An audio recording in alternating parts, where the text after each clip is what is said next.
Qu'est-ce que la cyberguerre et comment elle a été utilisée dans l'invasion de l'Ukraine par la Russie? Les guerres, quel que soit leur type, civile, nucléaire, froide, datent du début des temps.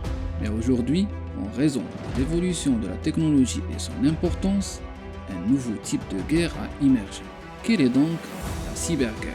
Ce terme signifie une guerre qui commence par l'utilisation de l'Internet et d'ordinateurs, dans laquelle les cyberattaques sont menées contre l'ennemi et les systèmes informatiques. Les guerres numériques ont plusieurs objectifs. Permettez-moi de vous les expliquer. Les cyberattaques sont transfrontalières, donc ni le temps ni l'endroit ne pouvaient l'arrêter, ce qui signifie qu'ils peuvent atteindre n'importe où dans le monde à une vitesse imaginaire. Son ravage peut être très intense. Lorsque les pirates informatiques s'infiltrent en nombreux systèmes de contrôle et bloquent les flux des banques ou les moyens de télécommunication. Vous vous demandez peut-être à quel point cette guerre est importante, surtout lorsqu'une guerre réelle est menée. Le vrai danger des cyberattaques est ce qui se planifie sur Internet pouvait rapidement se déplacer sur les champs de bataille, touchant ainsi les parties en conflit. Aujourd'hui, il y a une guerre sanglante entre l'Ukraine et la Russie. Mais quelques jours avant l'invasion russe, d'importants sites gouvernementaux dans la capitale ukrainienne Kiev, y compris le siège du Parlement, les ministères de la Défense et des Affaires étrangères ont été bloqués.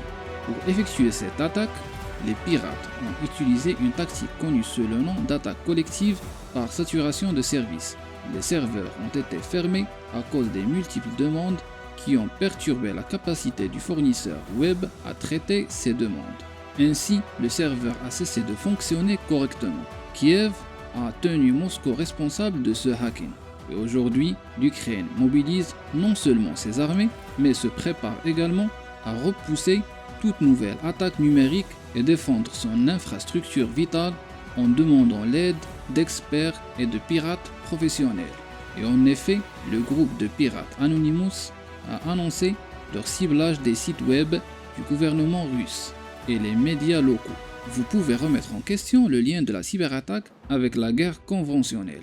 Dans certains cas, les cyberattaques peuvent influencer le déroulement de la guerre. Selon les experts en cybersécurité, plus l'armée est numérisée, plus elle fournit de renseignements d'intelligence et l'efficacité des attaques.